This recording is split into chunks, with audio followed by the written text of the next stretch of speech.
This man was scammed by your mother. If you don't return $15,000 right now, your mother will be arrested for fraud. A police officer who suddenly visited my home and a young man who said he was scammed by my mother. I couldn't understand what they were saying for a moment. However, I shook my head vigorously because I thought my honest and kind mother would never do such a thing. That's impossible. When I claimed that there was a mistake, the police officer thrust an arrest warrant in front of my face. I couldn't even say anything when I was issued an arrest warrant. However, after that, the situation took an unexpected turn. My name is Sebastian Moore. I am a salaried worker at a general company. I am busy with work every day, but I am satisfied because I can do a job that I find rewarding. While leading such a busy life, I took care of my mother when I returned home. My mother was originally weak and one day, she collapsed due to overwork while working part-time at a supermarket. Since then, my mother has quit her part-time job and has been living a life of recuperation at home. I took my time to do things around the house, but I helped with cooking, laundry, shopping, etc. Of course, my father also accompanies us when he has time to go shopping or take a walk, but my father's job is busy, so I was the one who took care of my mother most of the time. I have never thought that taking care of my mother was troublesome or unpleasant even once. My mother raised me up to this point. I took care of my mother with the intention of being a good son. However, my mother was always worried and kept apologizing. Sebastian, I'm really sorry. You're tired from work, but you're helping me. I shook my head and answered. Don't worry about it, Mom. My mother's apologies are repeated every day. I really don't mind, but I couldn't convey that to my mother. Not only with words, but I also showed it with my attitude, but I wasn't confident that my mother understood it well. I was having such frustrating days. A few days later, I was cleaning the house when the intercom rang. I thought it might be a delivery, so I opened the front door, and there was a man in a police uniform and a young man about 20 years old standing there. I tilted my head. Excuse me, do you need anything from us? When I asked, the self-proclaimed police officer showed me his police notebook. May I have a word with you? The self-proclaimed police officer said so and looked at me as if he were glaring at me. When I instinctively stiffened, the self-proclaimed police officer quickly put his police notebook in his pocket. Then he spread a paper with an arrest warrant written on it and showed it to me. Actually, your mother has been issued an arrest warrant on suspicion of fraud. I exclaimed in surprise. What? My mother? The police officer nodded. I looked closely at the paper that had been spread out, even though I was surprised. Certainly, my mother's name was written there, and where the charge was written, it said fraud. The self-proclaimed police officer was so concerned that I was looking at it that he quickly folded the paper and put it in his pocket. Feeling a little uneasy about the self-proclaimed police officer's actions, I shook my head in a hurry. No, there must be some mistake. Did my mother really commit fraud? Could you have mistaken her for someone else? When I asked with an unbelieving feeling, the self-proclaimed police officer nodded with a solemn expression. As a son, I understand that you naturally don't want to believe it. But unfortunately, it's true. Your mother has scammed this man out of his money. The self-proclaimed police officer turned to the man. The man was always looking down and never raised his face even when I looked at him. When the man finally noticed my gaze and raised his face a little to meet my eyes, he quickly looked away and looked down again. As I stared at the man, the self-proclaimed police officer began to speak. His name is Mr. Jenkins. He was someone who worked with your mother. Mr. Jenkins moved his head slightly while still looking down. I didn't know if it was a nod or a bow. As I watched Mr. Jenkins in that state, I thought to myself, certainly, my mother had been working part-time at a supermarket until a few months ago. Maybe she met Mr. Jenkins then? Did my mother and Mr. Jenkins have such a conversation at that time? As I was convinced by myself, the self-proclaimed police officer began to speak instead of Mr. Jenkins. When he was complaining that he was having trouble paying his tuition fees, he was told by your mother that she would increase it through stock investment. He then handed over his entire savings of $15,000, which he had saved up by working part-time jobs, etc., but since then, there has been no word from her. The self-proclaimed police officer looked at me and said that. I shook my head, still unable to believe it. No, that can't be true. I'm sorry, I really can't believe it. The self-proclaimed police officer let out a big sigh that seemed forced. I understand how you feel.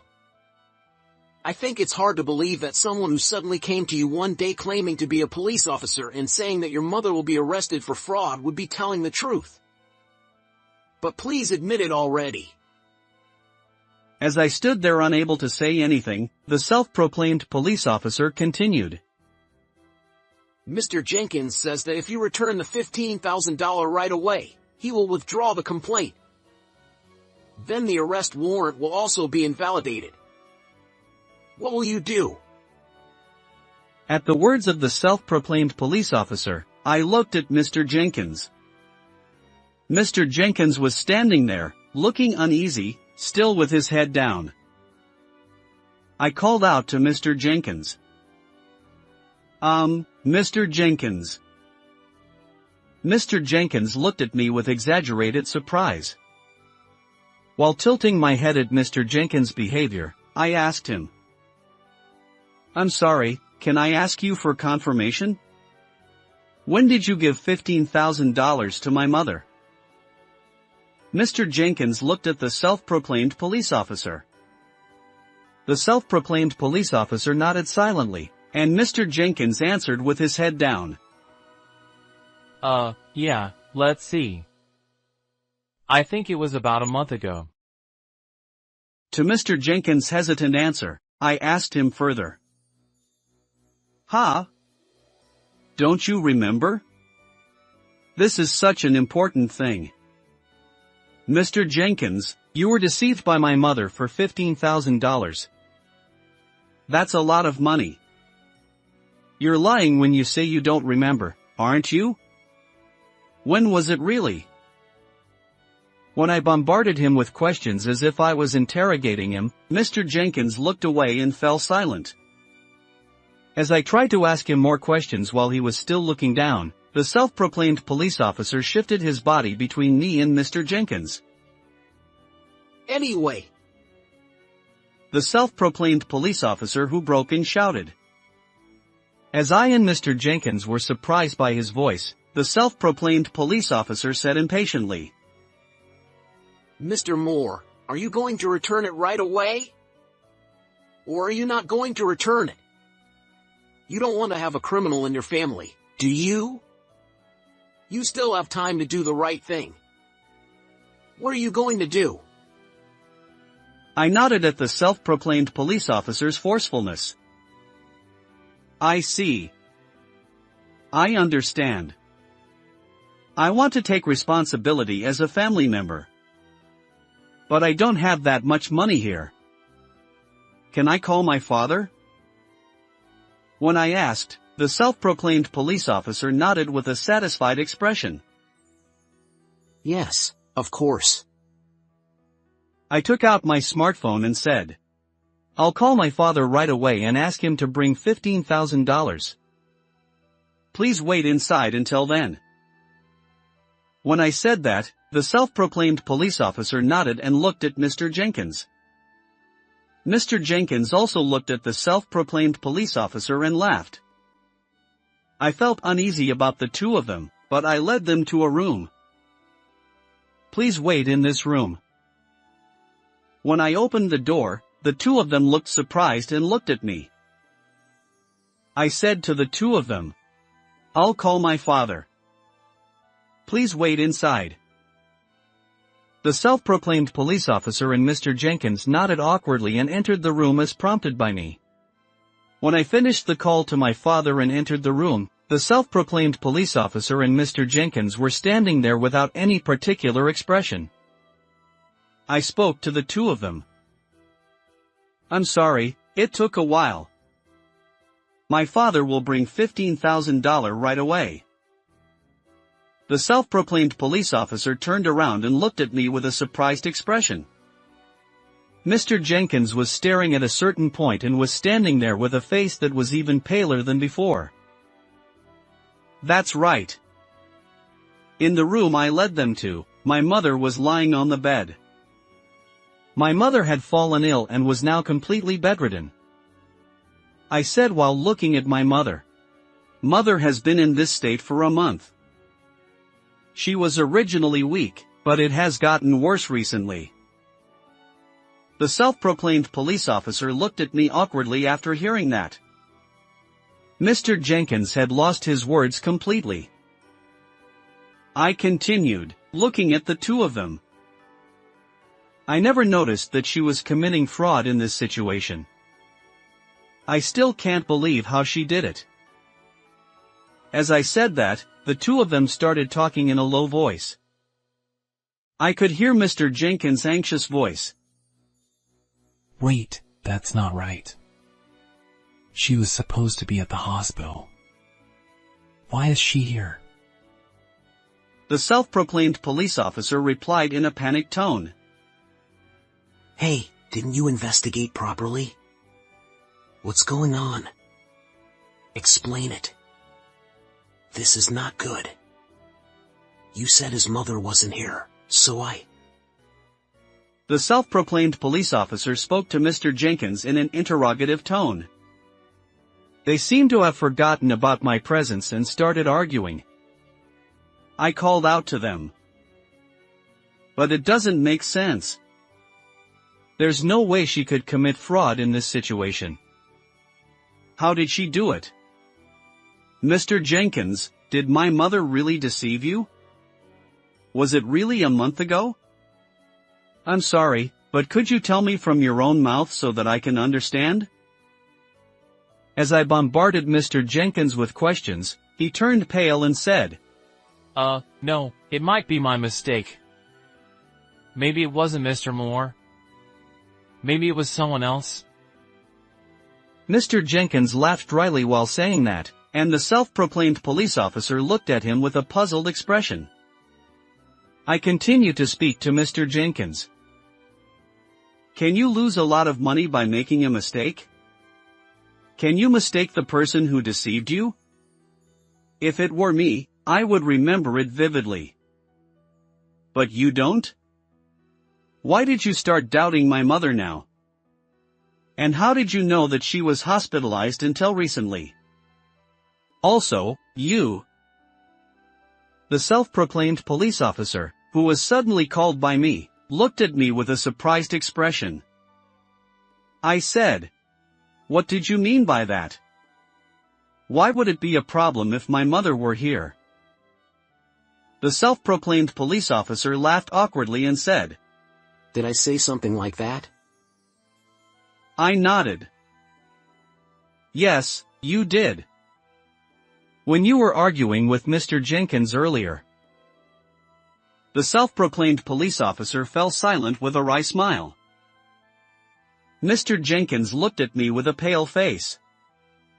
As I looked at the two of them, the door opened and my father came in. Sebastian, sorry for being late. When I turned around, my father nodded slightly. The self-proclaimed police officer and Mr. Jenkins looked at my father with a small scream. My father apologized to the two of them. It seems that my wife has caused trouble. I'm really sorry. Was it Mr. Jenkins? There's $15,000 in here. Please check it. Mr. Jenkins received the thick envelope from my father with trembling hands. The self-proclaimed police officer also looked into the envelope with a pale face. When I looked at my father, he was looking at the two of them with a serious expression. A few minutes later, Mr. Jenkins, who had actually checked the contents of the envelope, said to my father in a trembling voice, There's definitely $15,000. I received it. The self-proclaimed police officer, who confirmed that Mr. Jenkins was putting the thick envelope in his bag with trembling hands, said in a panicked tone, Well then, we'll excuse ourselves. We'll withdraw the complaint since everything has been settled, and we'll also invalidate the arrest warrant, so please rest assured. Before I could say anything, the self-proclaimed police officer and Mr. Jenkins tried to leave the room as if they were running away. At that moment, my father shouted, Detain them! Two men grabbed the self-proclaimed police officer and Mr. Jenkins at my father's shout. While Mr. Jenkins screamed, the self-proclaimed police officer shouted, You'll pay for this, messing with a police officer. Do you even know what you're doing? My father took something out of his chest pocket and showed it to the two of them while saying, It's a coincidence. I'm also a police officer. The self-proclaimed police officer looked up at my father with a pale face when he saw the letters Police Inspector on it. Yes, when I called my father, I already knew that my mother, who was bedridden, had been arrested on suspicion of fraud, that a man who was thought to have actually been a victim of fraud had come with a man who claimed to be a police officer, and that all of these were lies. I had told my father all of this beforehand. I want you to come right away because I'm pretending to be fooled and buying time. Got it. I'll be there soon. Sebastian, keep them busy for 30 minutes. So, I guided the two of them to the room where my bedridden mother was and waited for my father. After putting away his police notebook, my father calmly began to speak. Do you guys know? The self-proclaimed police officer and Mr. Jenkins looked up at my father with pale faces. Looking down on the two of them, my father continued. It's fraud as soon as you take the money. Impersonating a police officer, forging badges and police notebooks is a crime of impersonating a public official. If you make an arrest warrant on your own, it's a crime to forge public documents. The self-proclaimed police officer gave up trying to shake off the arm that was being restrained, and Mr. Jenkins became quiet with a look of despair. As my father and the others began to make a commotion about taking the two away, I heard a small voice and couldn't help but shout. Shoo, quiet. Mom is. Father looked worriedly into my mother's face. Hey, do you understand? Sebastian is here too. As my father and I looked at my mother, she woke up and said with a small smile. I understand. Charles and Sebastian. It's kind of lively, isn't it? My mother, who called out my father's and my name, smiled wryly. Father breathed a sigh of relief and turned around and nodded. Thank you. Thanks to you, my wife woke up. I never thought something like this would be the trigger. You never know what life will bring. But a crime is a crime. Let's make them pay for it. Take them away. Upon hearing my father's words, the self-proclaimed police officer and Mr. Jenkins were taken away. While watching that scene, I wanted to thank the two of them a little. My mother had never talked this much even after waking up. Her eyes were somewhat vacant, and she often didn't know what she wanted to convey even when she spoke. But this time was different. She called my father and me and laughed at the commotion. When I looked at my mother, she was talking to my father about something. My father stood up, tapped my shoulder, and said, Sebastian, thank you. We were able to arrest the two of them because you were quick-witted. We don't know until we investigate, but from their practiced manner, they may have other crimes. I'll be late coming back again, but please take care of your mother. I replied, Of course. Mother and I will be waiting for you to come back. So please be careful and don't push yourself too hard. Father nodded and left the house with the subordinate waiting outside the room. After that, my mother began to show signs of recovery. She gradually came out of the room, spent the day in the living room, went out to the garden for sunbathing on sunny days, and went for walks with my father. I felt happy seeing my mother getting better and my father's happy smile. How was this story? Please subscribe to the channel. See you in the next video.